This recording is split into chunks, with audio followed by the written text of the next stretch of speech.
Alright, let's break down two core features in SAP Datasphere that often get confused: replication flow and data flow.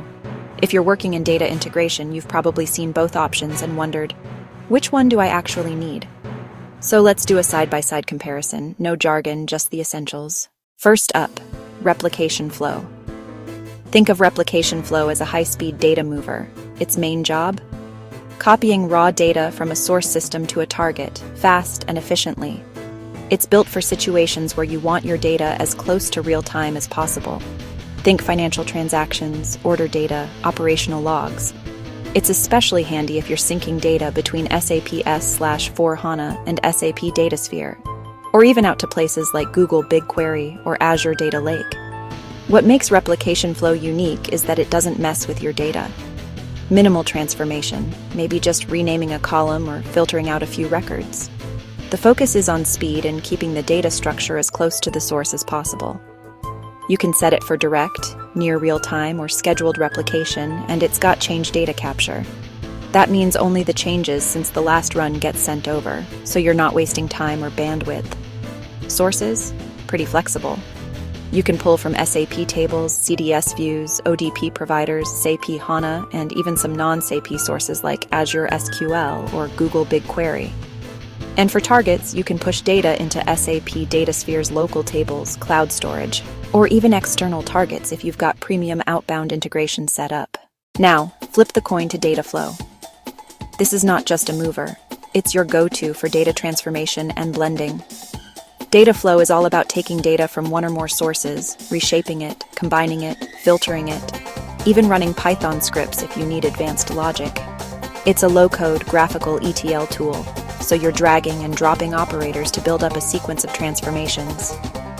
Data flow shines when you need to join, aggregate, or otherwise manipulate your data before it lands in SAP Datasphere. You can blend data from SAP and non-SAP sources, work with remote tables or views, and get pretty creative with your transformations. But there's a catch. Everything you do with data flow stays inside SAP Datasphere. You can't push data directly out to external storage. It always loads to a local table or view. What about real-time? That's a difference you really need to know. Replication flow is built for real-time or near real-time, complete with change data capture for deltas.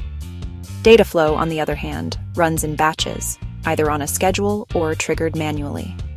No native support for real-time processing, and if you need delta logic, you'll have to build it yourself or use external tools.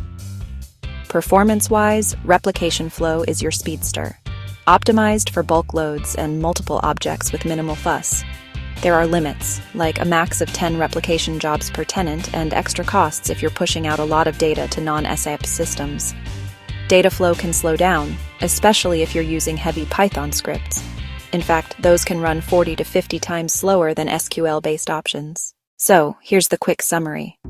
Use replication flow when you need fast, frequent, or real-time data movement with minimal changes to the data. Think raw data syncs between operational systems and analytics platforms. Use data flow when you need to transform, blend, or prep your data from multiple places and you're okay with batch processing into SAP Datasphere's local storage. That's the difference. Replication flow, speed and simplicity. Data flow, flexibility and transformation. Hope that clears it up.